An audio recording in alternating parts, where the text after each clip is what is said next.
Okay, here we are on Parah-Ki Tisa. It's also Parsha Parah. We're right after Purim. I have to tell you, it was a very interesting Purim. I've never had one like this before. And I feel like I've had a lot of different Purims now between COVID, the war, the first time the war, now this war with Iran. Going inside a bomb shelter at least 5 times in Purim was very interesting. Dancing in my home, dancing in the bomb shelter. I must tell you, it's been a lot of things that I don't understand. I was holding my breath. Shushan, Purim morning, I always have a minhag. I have my certain custom. I go nets to daven. And we had the plan of action. I'm going nets. My oldest daughter knows that, like, if there's a siren, she's going to be in charge of the little ones. And the night before, I heard Megillah, and there was no siren. So I said, I'm going to lismoch. I'm going to rely that it's going to be okay, and I'm going to run up to hear Megillah. Nets. Of course, we're in the Shema. We're davening before the Megillah, and there's the siren. And I must tell you, it was like such a feeling of like, why, Hashem, I can't take this. I'm tired. Isn't that terrible? Here I am. I should be so grateful. We have all this technology Hashem made to us to be able to know we can go to a place of safety. God willing, Bezat Hashem. As we know, this poor family that so many people were in places of safety, and Hashem knows that at this moment, at this spot, is where a person's time has come up. Just goes to show you who's in control and how and why. And there I'm hearing the siren, I'm in the middle, I'm in Shema, in the Beit HaKnesset, and you're feeling like, on the one hand, I feel like, okay, I can't be more safe. But on the other hand, like, I was totally not in a safe place. Not to mention the fact that I was not with my children. Anyways, we get back after that siren, and we heard a very quick Megillah reading, which I think was the quickest one I've ever heard. With bated breath, I heard every word, from the beginning to the end. Oh Hashem. And this year, I always daven 30 days before the Chag that I should be zoche to keep all the mitzvahs of the holiday. And this year, I tell you, I think my tefillahs, they were really heard because I actually got to do all the mitzvahs of the holiday. Now I am davening for Pesach. So here we go. Parah-Ki Tisa. This Parsha has a lot. It has a lot. And as you notice, I'm not in my usual sheer background because we're not on lockdown, but we are waiting at any moment to be with sirens and all the children are home. So here we are, and we're in Parah-Ki Tisa. And it's like the first thing that Hashem is telling us after Purim is to raise up your head. I want to count you.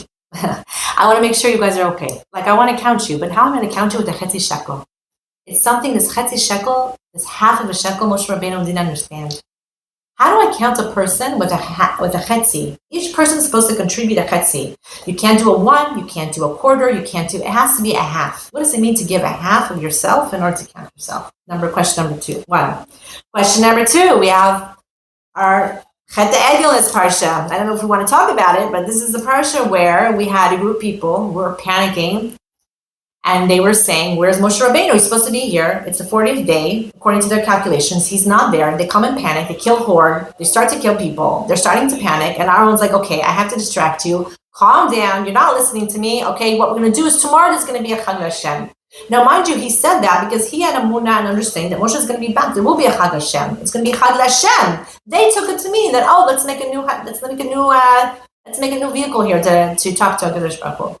And they're throwing their jewelry, the gold. A group of men threw it into the fire. It comes out the egel, this golden calf. They start to dance around it. Moshe Rabbeinu is hearing what's going on.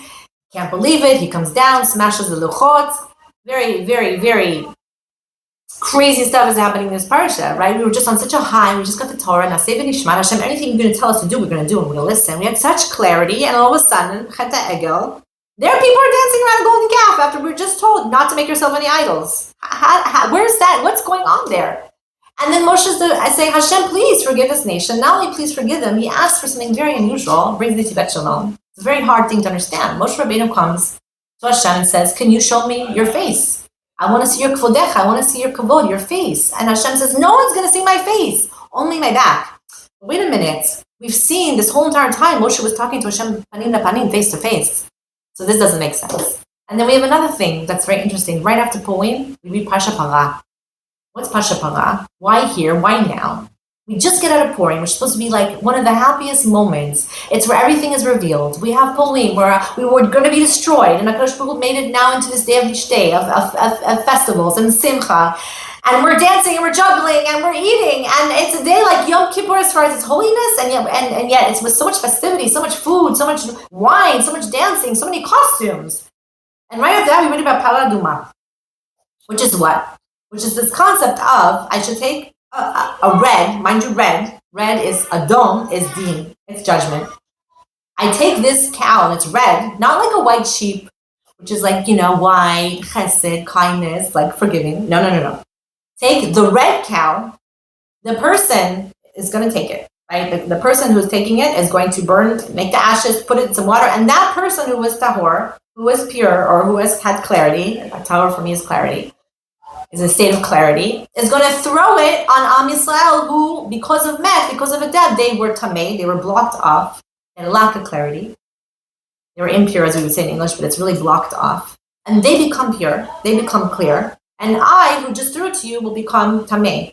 What's going on here? How is it possible? This is something that Shlomo Melech could not wrap his head around. Chetita shekel, the half shekel that you're supposed to count b'nei Yisrael, is something that Moshe couldn't wrap his head around. And I quite honestly can't wrap my head around anything. So I think I'm in good company. With Moshe Rabbeinu, Shlomo Melech, I'm in good company. I had someone who wrote me, and they said, you know what? I talk about not wrapping your head around anything. I don't understand how you talk about emunah, you talk about bitachon, you talk about faith, you talk about having trust in Hashem. How can you, when there's so much suffering going on right now, I can't wrap my head around it. How do you have faith? This world of suffering, how do you have faith? And my answer to that was, well, I can't imagine life, for me, living would not be one that's life without emunah, without bitachon. That for me is life. So suffering, to me, the definition of suffering is living without emunah bitachon. And how do we define this? And why are we reading Parshat Parah? And where is this all going to connect? I'm going to do a quick one today because you never know when there's going to be a siren. And also because I don't want to bore you. Like this. Is that it's brought down. Rav Levi brings down Rabbi Natan. It's brought down that Purim is all about a yom of bishtei and simcha. It's a happy day. It's a day when everything was turned upside down. When you don't understand something. Like, how could it be the very day that Haman says is going to be a horrible day becomes a good day? Well, it's also the day that Moshe Rabbeinu died, is the day he was born. That's what we call something we can't understand. How is a death a birth and a birth a death? Okay? And how Parah-Aduma, which is like such a stira, I can't understand this. How does something, on one hand, make something tahor and it's something tamei? How does the same thing that's also the cow, which is representative in a way of deen, like cheta egel, you just made this golden calf. Hashem says, I'm going to wipe you out because of this. I just put you on. You were like angels. You had 2 crowns. You were my children of kingship, and all of a sudden you betrayed me. You were disloyal to me. And with the very kind of animal that you were disloyal to me, I'm going to make it that's going to be what makes you tahor, that makes you life again. Tumat met, what's met? Met is death, it's disconnection. A person who goes through life and is always asking, I don't get it. Like, I don't get how is this possible. But I'm even saying like this. When I was in the bomb shelter and they're dancing, I'm watching this. I'm thinking, I can't wrap my head around this. I can't wrap my head around that it's Purim, that we're being simcha, and yet we're in a bomb shelter. Are we supposed to be scared? Are we supposed to be davening? Are we supposed to be dancing? What are we supposed to be doing right now? I can't wrap my head around anything. And the moment that I could accept that I can't wrap around my head around anything, I felt like I was full of life. Then you can dance. Then you can be b'simcha. Because what's atzvut? What's sadness? Sadness is I can't wrap my head around it. I'm going to get stuck on that. Sadness is suffering that I cannot live with not understanding. So after Chet Egel brings Netivat Shalom, Moshe, you can't see me face to face anymore. You're only going to see my back. Why? Because now that you guys did this, you're never going to understand how much I could possibly love you. And that is a stira. How is it possible we could sever our relationship with HaKadosh Baruch Hu, and yet he could still love us? The mashal is given like this. It's a parable. There was a man, a king. Let's call him a king. He had a son. He gave him gorgeous new clothing. Imagine. The royal garments. They're clean. They're beautiful. And the little kid is wearing them. Let's not even say a king. Let's just say a normal family here. And you just bought the most gorgeous outfit for your child. And you say to the kid, be careful. I just got the Pesach clothes. You say, wait, just before they'll say, let me take the picture. Don't go outside. Before I want to take a photo shoot. Don't get dirty. And what does the kid do? They go to the place where there's mud. And the kid gets all with the mud and rips the clothing. You just bought brand new clothing for Pesach, and you wanted to do a photo shoot, at least before Leila Seder, before they drip the wine and the grape juice, and they're already dirty, and the kid comes back, and they're crying because they're so scared. They're going to punish them. and you see there's kids crying, you understand they feel bad. So you say, don't worry, I'll throw it into the washing machine. It might have a little bit of stain. It's okay. I'm going to put some spritz on it. I'll put some economic, I'll put some whatever, and I'll get it clean for you. You're crying. I see. You feel bad. But then there's another type of child, says Netivat Shalom, the chacham, the wise one. And that one is a child that realizes not only, maybe is my parent going to be upset, but I also ruined my clothing. Meaning, I ruined this beautiful garment that you gave me. And even if you wash it, is it really going to be the same? This is a person who comes to Hashem with Ava, with love, and they're crying. And what happens? Not only does the parents say, they look at the child, they see, they feel bad. Not only do they say, okay, it's okay, I'll take care of it for you, but they buy them new clothing. And they even buy them presents in order to have them stop crying, because they see how upset you are. Then not only HaKadosh Baruch Hu did I make a mistake, but I ruined my relationship with you. Then I also ruined the things that you gave me. We can't wrap our head around that, actually. How could Hashem love us so much? So that's what actually the Torah, that in the understanding of the kavod that Moshe Rabbeinu is asking to see, and Hashem says, no, you can't see this. These things in life are going to be hindered from you always. The fact that you can be dancing and scared, the fact that you can not be afraid and be sitting, the fact that sirens are going around and you're supposed to be keeping Purim, and then the day after Purim is, and what's going on, topsy-turvy, everyone's asking me, how are you doing, right? And I don't know how to answer that. It's going to depend on who's asking me. So if it's my 80-year-old mother asking me in America, I'm going to tell Mommy, don't worry, Baruch Hashem, everything's fine. If it's a friend of mine, I can say to her, you know what, I'm so exhausted. I can complain or I can be happy. I can have all these different types of emotions. Why? Because this is what's going on right now. We read Parsha Parah right after Purim, not just because these letters sound the same. Purim. It's because we're told to take the simcha of Purim, which is ad shelo yada. You do not know. Stop trying to wrap your head around everything, because you're just not be able to figure this out. When the moment and it's okay to question. Manishtana, we have all the questions, and Pesach are going to come, lots of questions. There's a whole night of asking questions. You're allowed to ask the questions. But do you realize that there's some things we don't have answers for? I know it sounds such a simplified thing that I'm giving you, but it's very deep and it's very hard.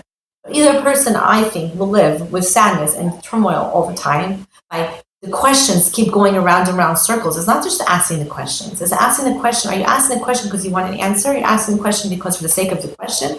Or are you asking the question for more understanding? What are you asking the question for? If you're asking the question just to be angry and upset, say, I don't understand what this world has to do with suffering. Well, you know what? That is suffering. The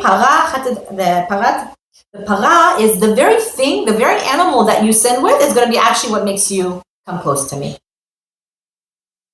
You can't understand that? You can't wrap your head around it? Well, it's okay.